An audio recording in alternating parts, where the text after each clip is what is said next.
Shinjo Sasageo, bonjour. J'arrive pas à croire que j'ai fait ça pour ma première vidéo, c'est incroyable. Alors, enfin, on arrive en fait à la dernière partie de Shingeki no Kyojin. Alors je dis enfin, mais en vrai, c'est quand même un petit peu triste. C'est un petit peu triste, faut bien se le reconnaître. C'est vraiment c'est pas une série, c'est un animé, mais un des animés les plus intéressants, intrigants, stimulant à suivre en fait depuis plusieurs années. En tout cas pour moi, depuis la fin de Naruto, c'est un peu compliqué les animés. Pour être honnête, c'est vraiment compliqué. Je vous le dis tout de suite, je ne lis pas le manga. Je ne lis pas le manga tout simplement parce que je suis quelqu'un qui est beaucoup plus tourné vers l'audiovisuel en fait. Et je lis certains mangas, mais quand on atteint cette qualité telle que nous offre Isayama, telle que nous offre Shingeki, je suis obligé de ne pas lire le manga. C'est bête à dire, mais face à ce genre de manga d'action, j'ai besoin de vivre l'action, j'ai besoin de vivre l'action, j'ai besoin de me sentir à l'intérieur, j'ai besoin de me sentir traversé à l'intérieur. Et sachant que de base, je suis pas quelqu'un qui suis très tourné vers la lecture, c'est toujours été compliqué en fait de lire les, de lire les mangas. En tout du moins, je peux m'en contenter, mais quand on atteint ce niveau-là, voilà, que voulez-vous que je vous dise à ce niveau? Alors du coup, là, c'était le premier épisode de la partie 4 de Shingeki. De la partie 4, pardon. De la saison 4 de Shingeki. Qu'est-ce qu'il raconte lui? Euh,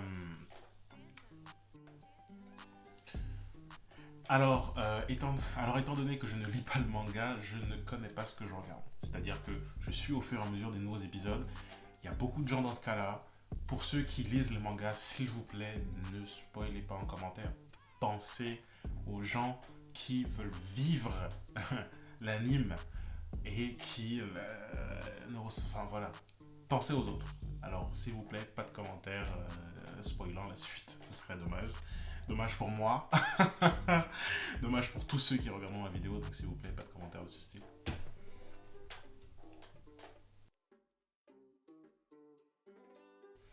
Du coup, on est donc là, on se focalise, nous sommes là pour parler du premier épisode de la saison 4 de Shingeki. Ce n'est pas du tout ça en fait. Ce n'est pas du tout ça en fait. Non, nous sommes là pour parler du premier épisode de la deuxième partie de la saison 4 de Shingeki. Faut suivre avec cet anime, clairement faut suivre. Il y a 6 mois d'écart à chaque fois, un an même parfois, 5 ans même parfois, entre la saison 1 et la saison 2, c'était assez pénible, mais voilà. Du coup, qu'est-ce qui se passe, qu'est-ce qu'on fait en fait, où est-ce qu'on est un peu dans la série à ce moment-là? Avant ce premier épisode, du coup, on est un petit peu. C'est là que ça commence à se fight. C'est là que on sent qu'il y aura le dénouement final de l'histoire. Eren qui vient de casser la gueule. Eren qui vient donc de casser la gueule à Armin, qui est pourtant son ami d'enfance. Mikasa qui vient de s'en prendre mais plein la gueule par Eren. Eren lui a craché dessus, mais vraiment. Du coup, là, on se retrouve. Eren, il a contre lui tous ses meilleurs amis d'enfance. Il a certes contre lui ses amis d'enfance, mais il a embrigadé l'ensemble du pays qui est derrière lui, qui est là pour combattre en fait l'armée Mark qui va arriver. Du coup, ça, c'est ce qui s'était un petit peu passé avant le premier épisode. Et maintenant, du coup, au premier épisode, là, qu'est-ce qu'on voit?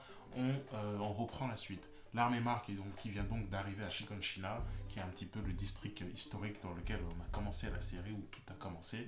D'ailleurs, je ne sais pas si vous avez noté, pour ceux qui ont regardé l'épisode, euh, toute la scène se passe en fait dans le bâtiment où de base ils avaient été emprisonnés par les titans. Du coup, techniquement là, je ne sais pas si c'est fait exprès par l'auteur, mais ils se retrouvent du coup encore une nouvelle fois tous emprisonnés au même endroit. Et toujours avec Eren à l'extérieur. Sauf que là, cette fois, il se trouve que Eren se trouve être leur geôlier. Et on retrouve encore cette notion un petit peu de cycle dans Shingeki no Kyojin, c'est-à-dire que on se retrouve au même endroit avec les mêmes personnes prisonniers toujours au même endroit et qui vont attendre, enfin et qui cette fois ne vont pas se faire sauver par le héros, mais c'est le héros qui les emprisonne à cet endroit-là parce qu'il s'est d'une certaine façon retourné contre eux. On n'en a pas encore la confirmation que Eren soit vraiment contre les Eldiens, mais de sûr, Eren a complètement changé. C'est vraiment un travail incroyable qu'a fait Isayama. Eren est méconnaissable en termes de personnalité, en termes de façon de penser. Qui n'a pas regardé le manga aujourd'hui, à l'instant T, regarde Eren et est capable de me dire ce à quoi il pense. On ne sait pas du tout ce qui se passe dans la tête d'Eren. Est-ce qu'il va se retourner contre Sig? Il y a Armin qui a fait durant l'épisode, il a fait un peu cette théorie-là que, en fait, Eren allait potentiellement n'était pas vraiment du côté de Sig, mais en fait faisait semblant parce que au final, et objectivement c'est vrai ce que dit Armin, au final, parce que au final, certes il a beau faire alliance avec Sig, mais le fait est que c'est Eren qui possède l'originel. À partir du moment où c'est Eren qui possède l'originel, c'est lui qui décide ce qu'il en fait. Du coup, ça se trouve, Eren fait effectivement semblant d'être avec Sig, mais derrière, c'est pour la lui foutre bien profond. Ah là, on n'en sait rien. On n'en sait rien. L'intrigue dans cette série, c'est incroyable, genre. On est presque à la fin de la série, je suis incapable de vous dire comment ça va se terminer. Tout le contraire de Naruto, tout le contraire de Hunter x Hunter, même si c'est pas fini, mais vous voyez ce que je veux dire. On se retrouve donc avec Sig et Rivai qui étaient en fait en plein combat dans le dernier épisode, en fait dans la dernière scène où on les a vus, et on avait vu Sig déchiqueté, littéralement. Il n'y avait que son torse qui restait, qui traînait sur le sol, et il y a un titan qui est apparu, qui s'est ouvert l'estomac et qui a mis Sig à l'intérieur. On ne sait pas qui est ce titan. On ne sait pas si c'est un titan banal qui traînait par là. Déjà, comment il est arrivé là, puisque a priori Rivai les avait tous tués. Et ou alors on pensait, en tout cas, il y avait un doute du coup si c'était un titan qui passait par là ou si c'était effectivement en fait Rivai qui s'était transformé en titan pour manger Sig, ce qui aurait quand même vachement changé l'histoire. Et du coup là on revient sur cette scène et en fait on découvre que Sig est bien vivant et en fait le titan qui était à l'intérieur il s'est fait comme aspirer par Sig. Il s'est fait aspirer par Sig pour le reconstituer. On ne sait pas, a priori, vu la réaction de Sig, ce n'est pas lui qui a commandé ce titan. La question du coup c'est qui était derrière ça? Qui tire les ficelles? On ne sait rien. Littéralement on ne sait rien. Ceux qui ont lu le manga le savent sûrement, mais chut, on se tait s'il vous plaît. Et du coup, de l'autre côté, ce titan, ce n'était pas Rivai. Rivai qui donc, lui, est toujours, suite à l'explosion, en état Après, on ne sait pas s'il est mort. Il est vraiment déchiqueté, il a du sang partout, machin. Mais on ne sait pas s'il est mort. Il y a l'équipe, c'est pas du tout l'équipe, c'est Hansi avec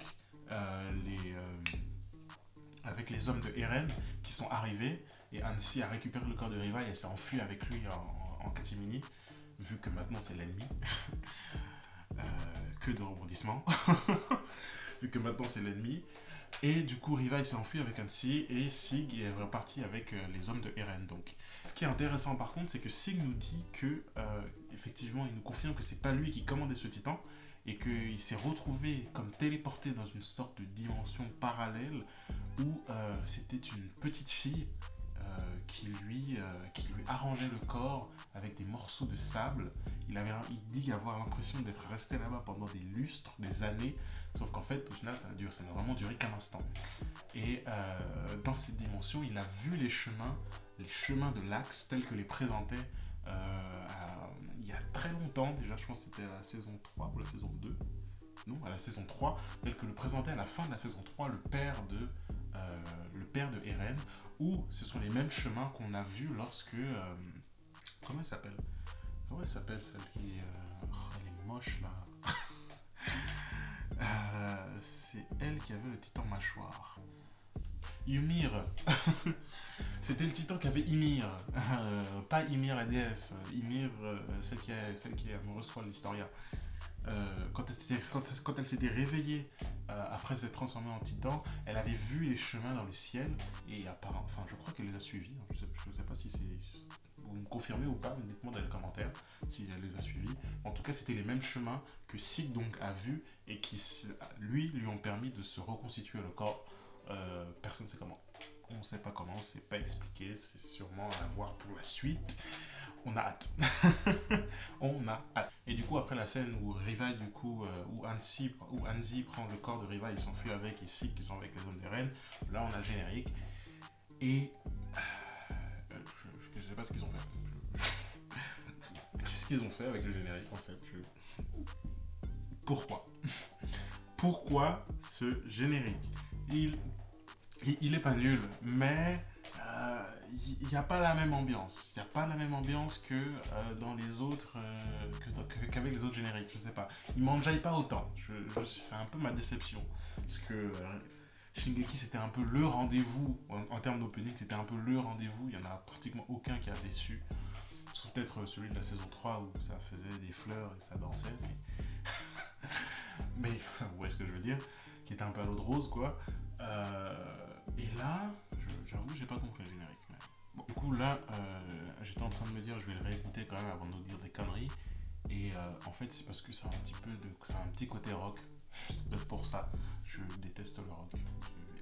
Électro-rock, je déteste ça. Ça doit être pour ça. Que ça m'a pas touché, ça doit être pour ça. On attend de voir le. Ça se trouve, il y en aura un autre. Hein. Espérons, parce que ce serait quand même dommage que la série finisse avec ça, puisque c'est la dernière saison, ce serait quand même dommage que la série finisse avec... En tout cas pour moi, je sais pas ce que vous en pensez, dites-moi ce que vous en pensez dans les commentaires, mais pour moi, voilà. Mais pour moi, j'avoue que voilà, ça m'a un peu laissé... laissé sur ma faim. Ça m'a un peu laissé sur ma faim. Du coup, après le générique, du coup, on retrouve Eren sur le toit qui se bat, qui se fight un petit peu avec... avec l'armée Mar, en fait, l'armée Mar qui vient de débarquer en grand nombre, 500 soldats, je crois. En tout cas, c'est le nombre qu'ils ont dit. Honnêtement, je pense qu'il y en a eu beaucoup plus. Et du coup, Eren qui va tout seul se battre seul contre l'ensemble de l'armée Mar, en tout cas celle qui reste, qui se sont un peu organisés à la va-vite, mais qui sont quand même des militaires de formation au final. Et les mutins avec lui qui arrivent, qui le soutiennent en fait, les pro-Eren qui arrivent pour armés jusqu'aux dents qui veulent se battre, sauf qu'ils se font allumer par l'armée Mar qui est autour en fait, et qui se cache ils se cachent pas, mais qui se mettent sur les toits en mode sniper, et qui il laisse seul Eren au milieu se battre contre les 3 titans primordiaux que sont les titans cuirassés, mâchoire et brouette. Ça s'appelle pas du tout brouette. Mais franchement, c'est une brouette, c'est ça son pouvoir, porter des trucs, donc titan brouette. Je chercherai le nom plus tard, on n'est pas à ça près. Et du coup, l'armée Mar, en fait, elle est tout autour et elle snipe tous ceux qui arrivent pour aider Eren. Et c'est vraiment un carnage. Je sais pas comment ils les voient pas arriver. Genre, je comprends pas cette partie-là de l'épisode. Pourquoi est-ce qu'ils se font canarder comme ça? Parce que en soi, vous avancez, mais vous voyez autour qu'il y a des gens avec des fusils prêts à vous mitrailler. Le premier, je veux bien, le quatrième, je veux bien, mais au bout du 5e qui se fait défoncer à coups de mitraillette, à un moment donné, c'est un peu des... Honnêtement, j'avais l'impression que c'était un petit peu des cons. C'était un petit peu des cons. Il y en a un, à un moment, il saute du toit pour essayer de tirer de loin. Évidemment, il se fait canarder, cette fois pas des toits, mais des héliporteurs. Pourquoi? Enfin, oui, c'est pas des héliporteurs, mais bon, vous m'avez compris. Je suis matrixé par Marvel.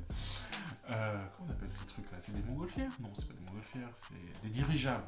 Il se fait canarder depuis là-haut par les dirigeables. Gros, tu les as pas vus? C'est des dirigeables. Il n'y a que ça dans le ciel. Le ciel est d'un bleu. Franchement, le ciel est vraiment d'un bleu fort. Comment ils font pour se faire canarder comme ça?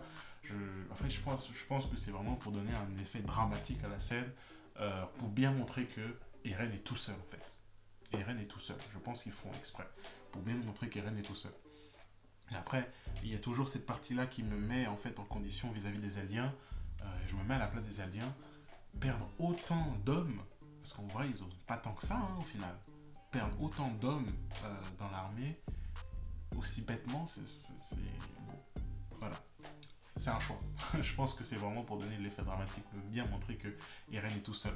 C'est vraiment ça qu'ils nous ont essayé de nous montrer durant cet épisode, durant un peu les scènes d'action, c'est que Eren se fait défoncer et Eren est tout seul. Il n'y a personne pour vraiment l'aider, personne pour vraiment le sauver. À un moment donné, il avait un peu le dessus. À un moment donné, il avait un peu le dessus sur Reiner, ça enfilait des coups de poing marteau. Reiner, il se fait éclatax. Il se fait mais éclater, Reiner.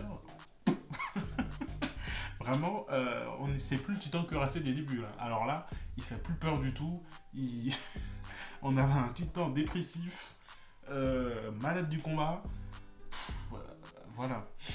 La seule raison pour laquelle Eren est contre le mur, là, c'est parce qu'ils sont deux, titan mâchoire derrière et titan colossal devant. Du coup, forcément, c'est compliqué. Même si tu as le pouvoir de deux titans avec toi, c'est un peu chaud pour Eren. C'est un peu chaud, on va pas se mentir. En 1 contre 1 face à Reiner, je pense qu'il aurait niqué. Ah, il aurait mangé du cuirassé sévère. Mais là, tout seul, le morceau est trop gros. Le morceau est trop gros. Elle lui a dit, la meuf, enfin, la meuf ou le gars, on ne sait pas si c'est une meuf ou un gars, Yelena, on lui a dit, il faut que tu te caches, reste à l'intérieur, ils sont trop nombreux dehors, viens, on va se tailler à l'intérieur, c'est beaucoup plus safe pour toi, ne te transforme pas. Eren, il est parti, on s'en bat les reins, mec. Il a taillé, il veut manger du marc. Je sais pas si vous avez eu cette impression aussi. Vous me le dites moi dans les commentaires. En vrai, je pense que Eren, il a une certaine dent en fait contre Reiner. Il y a un truc. Il a une dent contre Reiner. Il supporte pas de cette. Je crois, c'est une théorie. Hein. Il y a une partie de lui qui supporte pas de s'être fait casser la gueule à l'époque quand il savait pas encore gérer son titan. Et il a envie de se venger. Il se dit maintenant, il y a Marteau. Ramène-toi quoi, ramène-toi. Il y a une petite aura de vengeance hein, que je sens dans le comportement de Eren. Parce que chaque fois qu'il voit le cuirassé, il y a toujours un petit... C'est pas anodin chaque fois que Eren rencontre Reiner. Il y a toujours un truc. En tout cas, c'était le cas dans la saison, dans la première saison de la partie 4, dans la première partie de la saison 4, excusez-moi. On va finir par y arriver. Mais là, vraiment, de nouveau, il y a ce petit regard. Il voit Reiner, il y a un truc. Je pense que Eren, il a envie de se venger. Il a envie de se venger des esprits combatifs, en fait, esprits de compétition entre mecs, j'ai envie de dire, pour pas faire sexiste, excusez-moi. Mais esprit de compétition. Il y a un truc comme ça. Et puis aussi, il faut qu'on parle de comment sont représentés les titans. Enfin, pas représentés, je veux dire, dessinés au niveau de l'animation. Enfin, je trouve que c'est nul en fait. Toute la saison 4, la façon dont il dessine les titans, comment il les anime, j'aime pas. Ça me. J'aime pas comment ils sont dessinés les titans. Je préfère largement mieux comment c'était fait durant les 3 premières saisons. Je pense que la majorité des gens seront d'accord avec ça. Parce que la façon dont ils sont faits là, ça fait pas beau, ça fait pas propre, ça fait pas naturel, ça fait vraiment j'ai pris mon ordinateur et j'ai fait des trucs, des dessins en fait. Ça fait pas c'est pas du tout le même effet que durant les 3 premières saisons. C'était beaucoup mieux, largement. Le titan cuirassé dans les 3 premières saisons, il était super bien dessiné, je trouve. Le titan des reines, pareil. Là, en plus, là, non. Franchement, j'aime pas. Je crois qu'on appelle ça la CGI, quelque chose comme ça. J'aime pas comment il est représenté. Ça me. C'est de la merde. Ouais.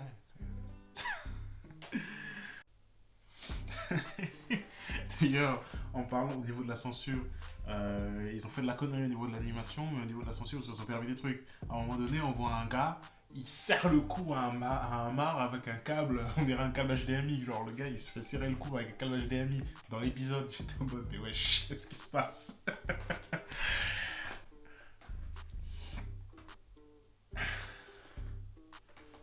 J'étais en mode, mais wesh, mais qu'est-ce qui se passe? Enfin, bref, ça m'a un peu marqué, donc voilà, je vais le dire. Alors, alors du coup quoi c'est la dernière partie. Alors du coup, le titan enfin le titan, comment il s'appelle? Alors du coup, le titan brouette, qu'est-ce qu'elle, ils lui ont trouvé une nouvelle arme avec un canon hyper lourd, enfin hyper, il a l'air lourd, il a l'air vraiment hyper lourd. Ils l'ont un peu montré en arrière-plan pendant une partie de l'épisode, puis quand ils l'ont utilisé, on a vraiment vu la puissance. Il a niqué la gueule à Eren. Genre ils ont tiré de loin sur les murs, depuis les murs, et ça a niqué direct sur la cervelle d'Eren en fait, direct sur sa cervelle. Heureusement d'ailleurs que du coup les porteurs de Titan ne se trouvent pas dans la tête mais dans le cou, parce que sinon Eren il serait mort. Et objectivement, la question que je me pose quand je regarde, encore une fois j'ai pas regardé le manga moi, la question que je me pose quand je vois un peu le combat de Eren, il a le Titan marteau. Ma question en vrai c'est, est-ce qu'il est dans son Titan? Je sens le. Voilà, je sens le truc venir. Parce que là, le titan d'Eren, il est en piteux état. Il a pris des coups de partout. Il s'est pris une lance à la sauce marteau dans la poitrine. Il s'est pris de la part de Rainer. Son titan, il est défoncé de partout.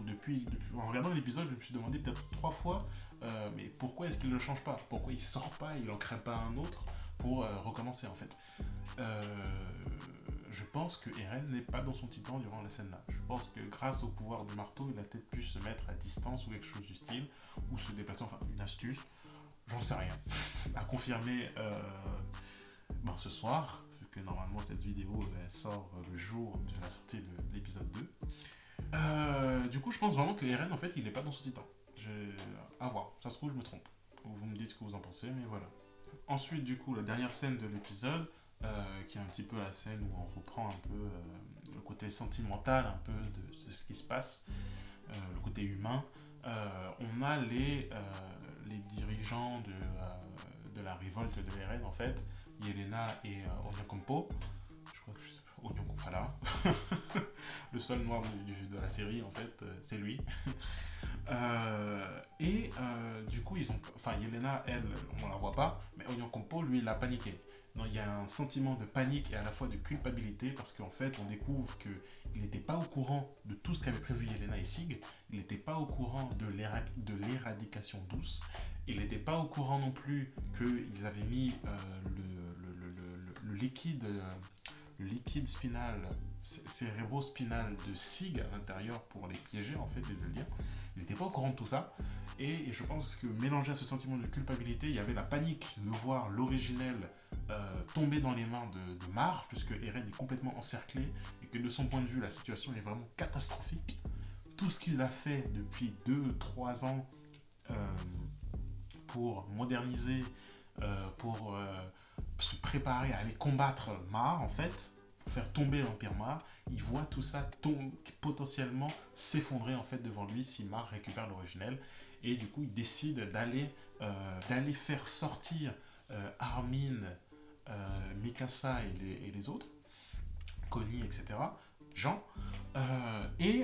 Tout ce sentiment qu'il y avait derrière lui, je pense, c'est vraiment de la culpabilité et de la peur. La peur qu'il a de voir son plan tomber à l'eau avec la défaite de Eren, ça est venu en fait tout simplement exacerber en fait la culpabilité, je pense, qu'il réfrénait en lui vis-à-vis de ce qui est arrivé à ces personnes qui les avaient aidés, qui sont Armin, qui sont Jean, etc., qui les ont aidés, avec qui en fait il est devenu proche, il a créé des liens, ça lui faisait mal. Du coup, il est parti les délivrer pour qu'ils essayent en fait d'aller donner main forte en fait à Eren. Et là évidemment ça se passe pas comme prévu. Ben non. Ça se passe pas comme prévu en fait. Si ça se passe comme prévu, je vois pas comment ça pouvait se passer autrement. Évidemment il lui casse la gueule. Mais oui, tu les as trahis, tu vas pas revenir en plus derrière leur demander de t'aider. Mais ça montre toute la subtilité de la chose parce qu'au fond, il savait que ça se passerait comme ça, mais il n'avait pas le choix. Il n'avait pas le choix. Il voit Eren qui se fait défoncer de l'autre côté, il voit son plan de briser l'armée Mar qui lui aussi se brise en morceaux, en tout cas de son point de vue. Et tout ce qui, il va essayer de trouver une solution, et la solution c'est évidemment d'aller libérer, d'aller chercher du renfort, quitte à libérer les prisonniers. tout simplement. D'autant quand un des prisonniers est un titan. Même si je vois pas trop ce que pourrait faire le colossal là-dedans, mais il gênerait plus qu'autre chose, ce serait une cible facile. Armin n'a pas vraiment d'intérêt. Je pense que c'était la meilleure personne à qui donner le titan. Le titan colossal. Parce que je suis presque sûr que tu aurais donné le colossal à quelqu'un de vraiment combatif. Pas un Berthold et pas un Armin. Il devrait trouver le moyen de faire quelque chose d'utile avec ce titan-là, même si de premier abord, il n'a pas l'air très utile. Tu l'aurais donné à un Mikasa ou à un Riva, il t'aurait fait des miracles avec. Ou tout simplement à un Erwin. 10 secondes de silence pour Erwin Tencho, s'il vous plaît.